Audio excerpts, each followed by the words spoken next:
Bienvenue dans ce tutoriel. On va créer un routeur grâce à la puissance de PHP 8.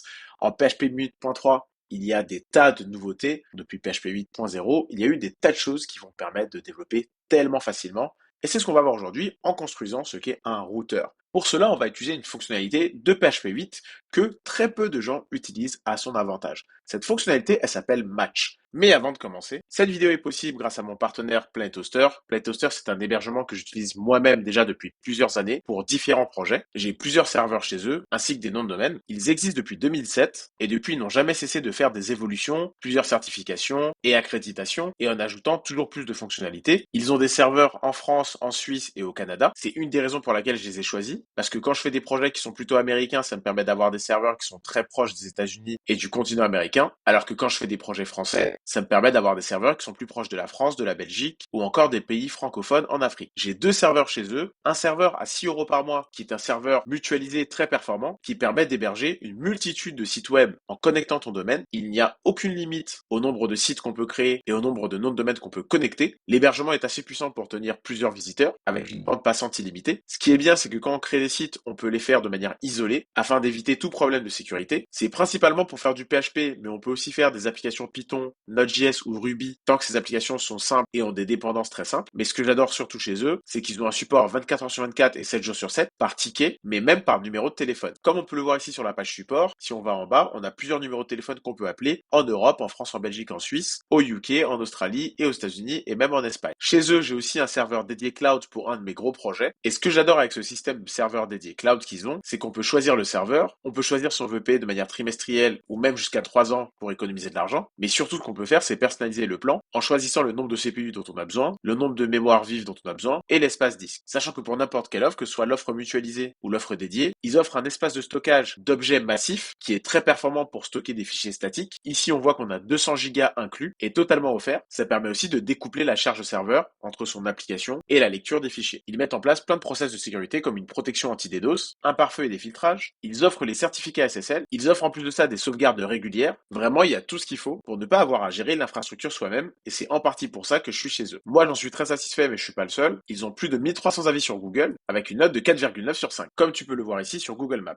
Pour ceux avec des plus gros besoins, ils ont aussi des solutions pour entreprises, avec le cloud dont je parlais tout à l'heure qui peut aller vraiment très loin, ou encore un private cloud pour avoir des serveurs sur mesure et une architecture et une infrastructure adaptée aux besoins de chacun. Sur l'offre mutualisée, ils ont même une offre gratuite que tu peux essayer, qui te permet d'avoir un seul site avec des petites performances, mais quand tu prends l'offre à 6 euros, encore une fois, tu as un nombre de sites illimité, tu as des bases de données limitées, des comptes email illimités et tout un tas de choses. Pour 2 euros en plus, tu peux avoir l'équivalent du même serveur mais boosté. En bref, PlanToaster, c'est un hébergement web robuste. Tu peux aller voir le détail de leur offre sur leur site et grâce à mon lien qui est en description, tu as droit à moins 25%. Alors n'hésite pas du tout à aller tester. Alors avant, quand on voulait faire différents scénarios, on utilisait un switch case ou plein de if-else. Et aujourd'hui, il y a une version plus courte qui s'appelle Match et grâce à ça, on va pouvoir créer un routeur très simplement. Alors commençons d'abord par se créer un petit projet. On va appeler PHP routeur. On va l'appeler routeur PHP plutôt. On rentre dans notre routeur PHP et dans ce routeur, on va créer un fichier index.php et allons observer tout ça.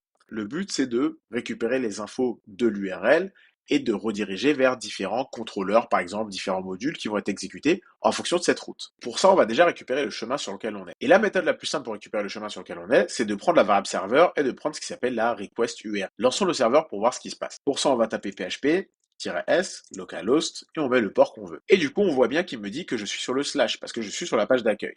Si on vient ici et qu'on tape n'importe quoi, il me met bien ça. Si on remet d'autres choses dans le chemin, il me met bien ça. Et ce qu'il faut bien prendre en compte aussi, c'est que si on met des variables, des query param, comme ça, par exemple A égale B, il va aussi me les mettre. Et nous, ce qu'on veut, c'est seulement le chemin. Et donc, pour ça, on va devoir écrire quelque chose, on va devoir un peu les séparer. Pour ça, pas besoin de faire plein de regex ou quoi que ce soit. On peut tout simplement utiliser la fonction parseURL. La fonction parseURL va parser l'URL et va renvoyer différentes clés de différentes choses qui font partie de l'URL. Donc comme on le voit là, ça nous renvoie un tableau avec deux clés, une clé path qui contient que le chemin et une clé query qui contient que ça. Et nous, ce qu'on veut, c'est récupérer que le chemin. Ici, on a donc deux moyens. Soit on stocke ça dans deux variables différentes, soit tout simplement on peut passer en fait à parseURL un paramètre. Ce paramètre s'appelle PHP URL path et ce paramètre va renvoyer directement le path de l'URL. C'est ce qu'on voit ici. On a directement la string de l'URL. On va maintenant pouvoir stocker ça et l'utiliser avec match. Voilà. Maintenant, voyons comment fonctionne match. Match fonctionne de manière très similaire à un switch. On va donc écrire match comme ça. On va mettre ici ce qu'on veut vérifier. Tout ce qu'on veut vérifier, c'est le path. On va ensuite pouvoir mettre des accolades. Et ici, la différence avec un switch, c'est qu'on va pouvoir mettre des clés-valeurs, comme sur un tableau associatif. Pour démontrer ça, je ne vais pas utiliser le path, mais je vais plutôt utiliser une string. Si par exemple, je mets la string Toto et que je dis, si ça contient Toto, tu me renvoies 1. Si ça contient Tata, tu me renvoies 2. Et comme le match va renvoyer une expression, ce qu'on peut faire, c'est qu'on peut écho le match. Comme ça. Et on voit bien 1, parce que ici, j'ai mis Toto. Si ici, je mets Tata, on voit bien que ça renvoie 2. Si ici, je mets quelque chose comme Tutu, il va me renvoyer une erreur parce qu'il va dire que ça ne matche rien et qu'on n'a pas de valeur par défaut. Et donc, ce qu'on peut faire, c'est mettre une valeur par défaut en mettant default comme ça, default et default. Et là, on voit bien que j'ai default parce que ça contient tutu. Le grand changement avec un switch aussi, c'est que chacune des clés peut prendre n'importe quelle expression. Donc par exemple, ici, je pourrais très bien faire quelque chose comme si 4 divisé par 2 égale 2, alors ici la clé sera tutu, sinon la clé sera tata. Ici, en fait, toute cette expression sera évaluée comme quelque chose qui va matcher ça. Ici, ça va être 4 divisé par 2, ça va nous donner 2. 2 est égal à 2, oui. Et donc, ça va renvoyer tutu. Donc, c'est comme si ici, il y avait juste écrit tutu. Et donc, cette chose va être envoyée là. Faisons le test. On voit bien que ça me renvoie 1. Là où ça va être encore plus fort, c'est qu'ici, si je mets une fonction dans laquelle je fais un écho, ce qu'il va faire, c'est qu'il va tenter de écho la fonction. Et ça, ce n'est pas possible. Et donc, ce qu'on peut faire à la place, c'est plutôt récupérer notre fonction. Donc, on peut sauvegarder la valeur du match. Comme ça, j'ai remplacé tous les retours par des fonctions, comme ça on est sûr que tout est une fonction, et je peux tout simplement appeler cette fonction. On a donc un match qui va matcher quelque chose, et qui va rentrer dans défaut s'il ne trouve rien, ça va être renvoyé ici, et comme on ne fait que renvoyer des fonctions, cette variable va contenir une fonction, on peut exécuter la fonction, et voyons ce qui se passe. On a bien 1 qui s'affiche, parce que notre condition a matché tutu. Si ici je mets tata, il va matcher cette fonction et renvoyer 2. Et si je mets quelque chose qui n'existe pas, il va rentrer dans le default et nous renvoyer default. Donc maintenant que ça c'est compris, pour créer un routeur, on peut faire quelque chose d'aussi simple que venir mettre le chemin ici, dire que si c'est un slash, ici on veut renvoyer index slash accueil par exemple. Ici on pourrait très bien dire qu'on a une page about et que ça renvoie about. Ici on peut avoir une page par défaut pour les choses qu'on n'a pas voulu matcher qui serait la page 404. Faisons le test. Je vais sur la page d'accueil, j'ai bien index accueil. Je vais sur about, j'ai une 404. Regardons un peu ce qui s'est passé. Ici on a essayé de matcher juste about alors qu'en fait ce qui va essayer de matcher c'est slash about. Je recharge, j'ai bien ma page about. Et si on met quelque chose qui n'existe pas du coup, 404. Si on met plein de choses qui n'existent pas, 404 quand même. Parce qu'il n'a ni matché ce slash, ni matché le slash about, et donc il sort là. Si on veut une sous-page et qu'on veut par exemple avoir about slash team, about la team, on vient ici, on tape about slash team et on a bien about la team. On a donc créé un routeur très simple basé sur le path, basé sur un match qu'on exécute. Et là, en quelques lignes, on vient de se créer un routeur. Ce qu'on peut se faire pour aller plus loin, c'est se créer un dossier par exemple de page, de views, qui contient nos vues, on va l'appeler page. Dedans, on pourra avoir notre page d'accueil comme la home.php. Dedans, on pourrait avoir une page comme ça un peu basique qui est notre page d'accueil, home. Et du coup, ici, on peut faire nos inclus, nos traitements et tout ce qu'on veut. Ici, on fait donc un require de la page home. On vient sur la page home et on voit que ça fonctionne. Et dans la fonction, on pourra faire tous nos traitements, etc. Et après, c'est nous de gérer ça comme on veut. Maintenant, disons que ça, c'était utilisé par API et qu'on aimerait bien avoir, par exemple, la méthode post ou ce genre de choses. Ce qu'on peut faire, c'est donc récupérer la méthode. On va faire un var-dump de request method pour vérifier que ça fonctionne bien. On voit ici que c'est bien une méthode get. Ouvrons la console. Faisons un appel en post dessus avec fetch. Ici, on fait donc un appel vers la même URL, mais en précisant que c'est une méthode post. On exécute. On va voir dans le network. Et on voit dans le network qu'il y a bien eu un post, etc. On regarde un peu dans la réponse et on voit bien que dans la réponse, on a bien notre var-dump de type post. À quoi ça va nous servir de faire ça? C'est qu'on va pouvoir sauvegarder tout ça dans une variable, on stocke la méthode, on crée une nouvelle variable qu'on appelle finalPath, qui sera en fait une combinaison de la méthode, le path.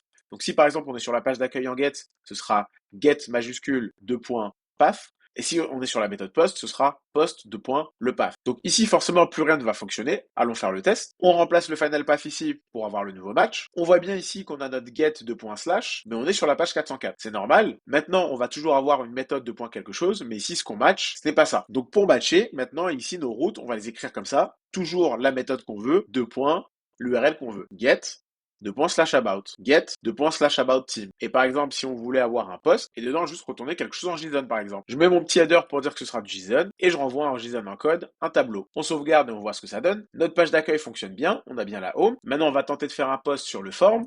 On met ici /form.